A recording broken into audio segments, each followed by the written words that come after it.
Hello students, we have already learnt about acids and bases in the previous classes. Today we will learn about salts. We have already learned salts are resulted from various chemical reactions. We have learned that acid combines with base, acid reacts with base to give salt. Salt plus water. That one we have learned. See, salts, some salts are neutral in nature, having pH value 7, and some salts are acidic in nature because the salts formed from strong acid salts formed from strong acid and weak base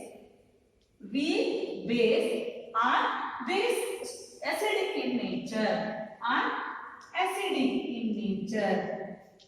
The salts formed from the reaction between the strong acid and weak base are acidic in nature. But having pH, how much pH we have learned? If it is acidic, it should be less than 7. See, the strong acids have pH value less than 7. So, the salts formed from weak acid when reacts with strong base,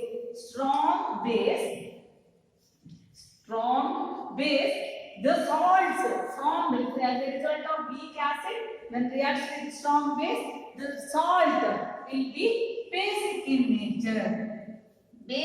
nature, having pH value more than 7, pH value greater than 7. So, but the salts resulted from strong acid plus strong base. When the salt is formed from strong acid and strong base are neutral in nature, having pH value 7. These are the types of salts or the acidic nature of the or basic nature of the salts depending upon how they are formed. Next learn about the salt family. See, some salts having same negative radicals. See, salts having same negative radicals belong to that family. For example, see, salts. Some takes examples of some salts. See, potassium sulfate. Then copper sulfate. CuSO4. Potassium sulfate, calcium sulfate. Here it is the negative radical is the same, sulfate. Then magnesium sulfate, MgSO4. Then calcium sulfate. See here, every time SO4 minus the negative radical is same here. So all these salts belong to the sulfate family. See, sulfate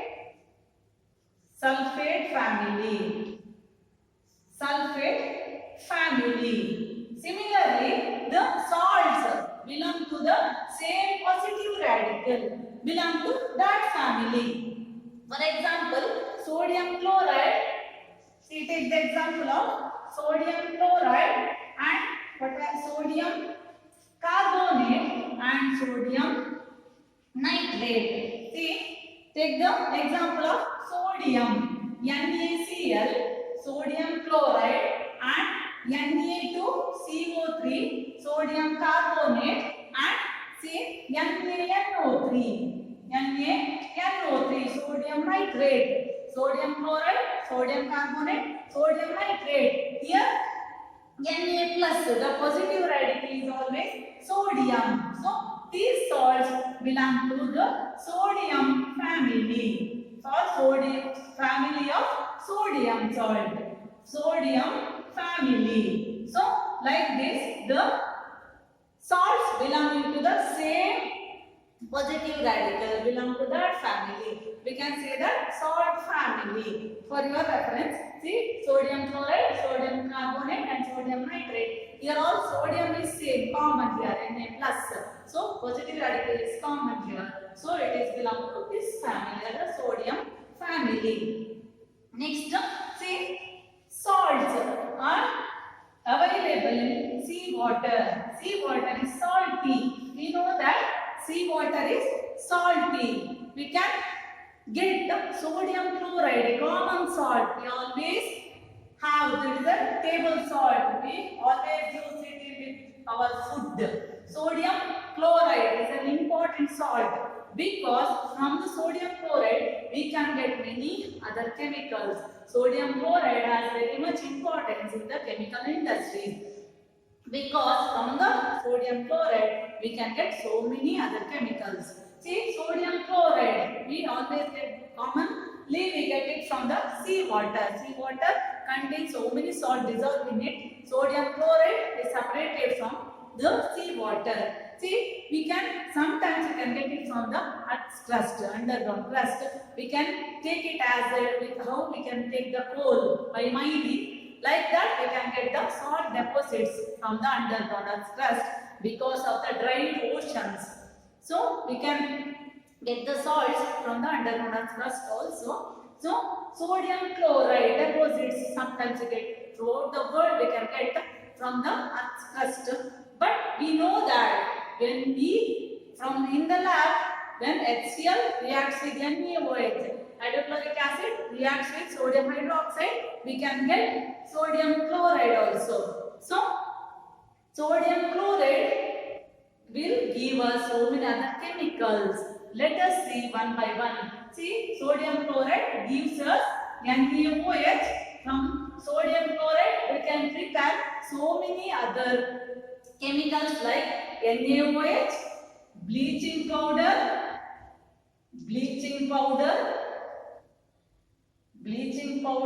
and baking soda, one of the commonly used chemicals in the kitchen, baking soda and washing soda,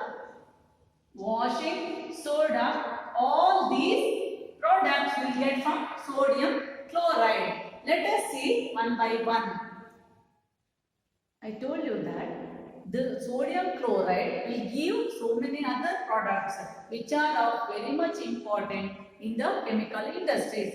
Let us see what are the products we get from sodium chloride from the process called chloralkali process. It's very important for the exam. See the chloralkali process. What is this chloralkali process? Let us see.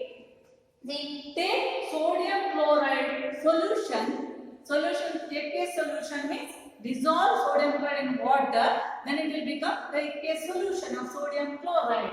So, dissolve sodium chloride in water and they take that solution. That solution is called brine. Take the solution of sodium chloride in a membrane cell.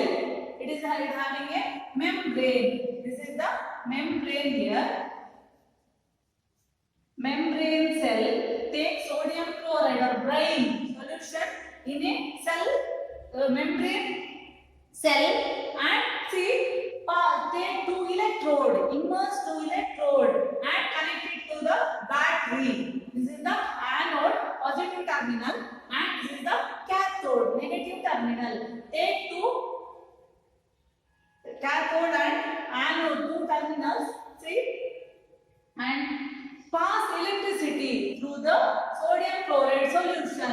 When we pass electricity, what happens? The sodium chloride ions will dissolve in water to give Na plus and Cl minus ions. When we pass electric current or when we pass electricity through the sodium chloride solution, it ionizes into Na plus and Cl minus ions. Then water always gives us H plus and OH minus ions. That we have already learned. See what happens when the electric current is passed through the sodium chloride solution. See all the H plus ion gets collected near the cathode. H plus ions are cations. Cations gets collected towards the cathode. Cathode is the negative terminal. All H plus ions gather here near the cathode. And chlorine Cl minus negative ions or anions gets collected near the anode. All the Cl minus electrons or negative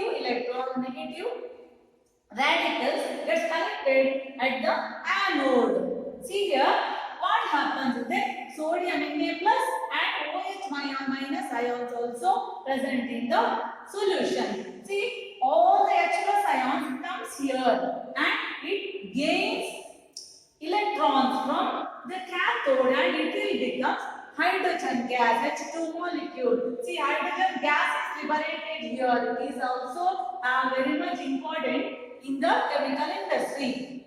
All H plus ions come and gather near the cathode and they gain electrons from the cathode and it will become H2, hydrogen gas. See, hydrogen gas is liberated at cathode and all the Cl minus ions will give out electrons and it will get oxidized and chlorine gas is liberated. See here, Cl2. Cl minus will give 2 electrons here and it will become Cl2. So, chlorine gas is liberated at the anode and hydrogen gas is liberated at the cathode. These two gases are very much important in the chemical industry. There are a lot of users. Chlorine gas is used in so many other processes. Hydrogen gas is also used in so many other reactions.